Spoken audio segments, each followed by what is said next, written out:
Si vous utilisez Google Analytics, Google Tag Manager, Salesforce, Facebook Ads ou encore d'autres outils américains qui collectent de la donnée personnelle, vous êtes concerné par cette tribune qui s'intitule Souveraineté énergétique et numérique, mais pour qui roule Ursula von der Leyen. Vous savez, c'est la patronne de l'Europe qui a négocié au mois de mai, je crois, de mémoire, avec Joe Biden, un super deal dans lequel l'Europe s'engage à acheter ce qu'on refusait de faire en fait jusqu'ici, du gaz de schiste américain, alors qu'il ne s'appelle plus gaz de schiste mais gaz naturel liquéfié, GNL, qu'on ne sait pas trop où accueillir parce qu'on n'a pas les terminaux pour le récupérer, en échange du transfert de données personnelles, mais là gratuites, alors que le gaz de schiste va nous être vendu quand même assez cher, et en échange on va donner gratuitement les données personnelles des Européens aux grandes entreprises américaines. Alors qu'est-ce qui se cache derrière? En gros, depuis que le RGPD est entré en vigueur, on avait un petit souci, voire un gros souci. C'est qu'entre les droits et les protections que procure aux citoyens européens le RGPD d'une part, et ce que prévoit la loi notamment en matière de renseignement aux États-Unis, donc les informations qui peuvent être accessibles à la NSA, à la CIA et pas que, il y a une grave incompatibilité. Donc cette incompatibilité, elle a été résolue temporairement par un texte, ou une série de textes qui s'intitulait le Privacy Shield, le bouclier des données personnelles. Alors bouclier surtout pour ceux qui souhaitent exploiter les données personnelles. Et il y a une jurisprudence en fait qui remonte à juillet 2020. Qui a cassé ce Privacy Shield, qui l'a invalidé, et depuis, vous ne le savez pas, mais en utilisant des outils américains qui collectent de les données personnelles, que les données soient stockées aux États-Unis ou en Europe, peu importe, du moment qu'elles soient stockées par des serveurs appartenant à des entreprises américaines, pour le coup, vous êtes dans l'illégalité. Alors vous me dites, mais non, ça, on nous dit que tous nos outils sont compatibles RGPD. Que nenni. La preuve, c'est que celui peut-être parmi tous les outils que vous utilisez qui collectent le moins de données personnelles, d'ailleurs vous ignoriez avant cette vidéo peut-être que ça collectait de la donnée personnelle, à savoir Google Analytics, il a été déclaré entre guillemets invalide, incompatible avec le RGPD par la CNIL, et pas qu'une seule fois, à travers des mises en demeure, des avis, etc. et des amendes. La CNIL a été on ne peut plus claire. Et c'est pour cette raison qu'il y a tant d'entreprises qui sont en train d'abandonner Google Analytics pour être sûr d'être conforme avec le RGPD et qu'elle le remplace par Matomo, mais pas que. Il y a d'autres outils européens avec des serveurs en Europe et appartenant à des entreprises européens qui sont pour le coup éligibles et qui sont compatibles avec le RGPD mais du coup, si Google Analytics, qui capte finalement pas tant de données personnelles, on n'envoie pas d'email la plupart du temps dans Google Analytics, est incompatible avec le RGPD, mais quid des outils comme HubSpot, quid des outils comme Salesforce, quid des outils qui collectent de l'adresse email, peut-être même par exemple Facebook Ads. Évidemment, ils sont exactement dans le même cas, sauf que la CNIL ne s'est pas encore prononcée de façon explicite sur chacun de ces outils. En revanche, en cas de contrôle, là, vous encourez le risque du coup que la CNIL vous dise, non, tes campagnes sur Facebook, ton CRM,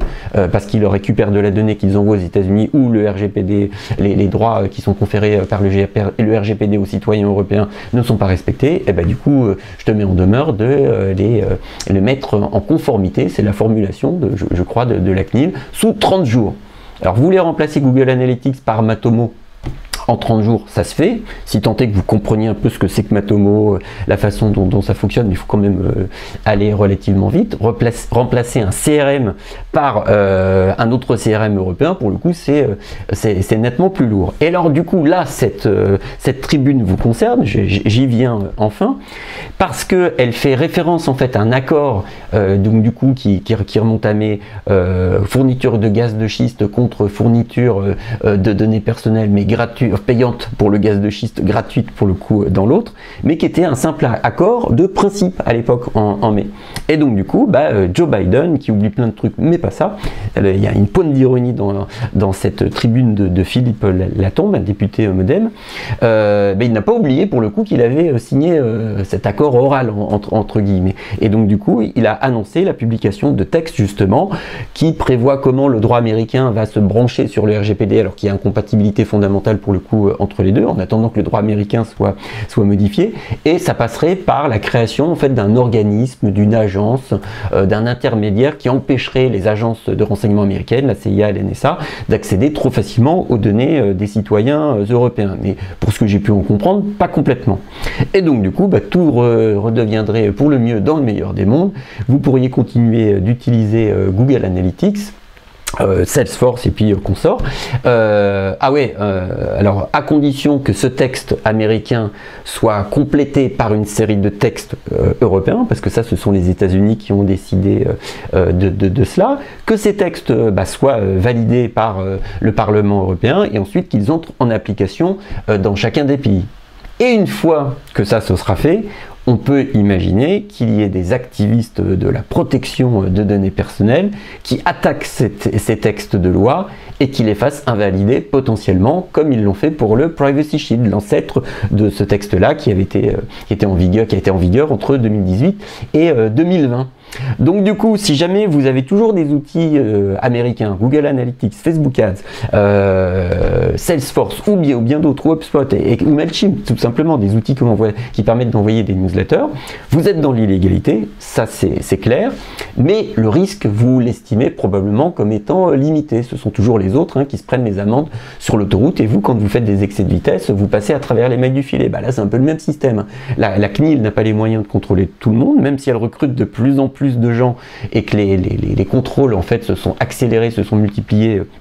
pendant l'été 2022, mais vous pouvez miser sur le fait que d'ici à ce que la CNIL vous contrôle, du coup les textes seront entrés en vigueur et n'auront pas encore été mis en cause par des activistes de la donnée personnelle. Ou alors, vous pouvez vous dire, bon, moi je prépare mon plan B, je prépare des remplaçants à tous les outils de tracking que j'ai installés sur mon site. Pour le CRM, c'est beaucoup plus coton, mais je prépare par exemple la migration en express vers Matomo ou des concurrents européens de Matomo, si jamais la CNIL me met en demeure de désinstaller Google Analytics sur mon site. Donc voilà en quoi l'actualité politique internationale en fait vous concerne, et voilà en quoi il faut surveiller l'évolution en fait de ces accords entre l'Union européenne et les États-Unis sur le transfert de données personnelles, parce que suivant la façon dont ce dossier-là va se dénouer, soit vous pourrez continuer d'utiliser tous les outils américains tout en dormant en même temps sur vos deux oreilles, soit vous continuerez peut-être à les utiliser, mais seulement en dormant seulement d'un œil, parce que du coup, vous aurez le petit stress qui sera lié à un contrôle éventuel de la CNIL.